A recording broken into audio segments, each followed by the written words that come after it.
దేవునికి స్తోత్రం. ఈరోజు వాక్య ధ్యానాంశము 1 పేతురు రాసిన పత్రిక 1వ అధ్యాయం 22వ వచనము. మీరు సత్యమునకు విధేయులవుట చేత మీ మనస్సులను పవిత్రపరుచుకొనిన వారై ఉండి ఒకరినొకడు హృదయపూర్వకముగాను మిక్కటముగాను ప్రేమించుడి. దేవుడికి మహిమ కలుగును గాక.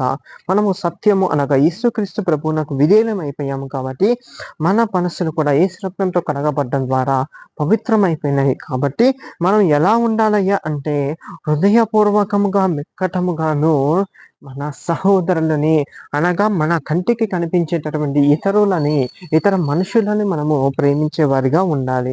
ఎలాంటి ప్రేమ అని దేవాది దేవుడు చెప్తున్నాడు? మిక్కటముగా అంటే అధికముగా ప్రేమించుడి, అధికముగా వాళ్ళకి మేలు చేయుడి.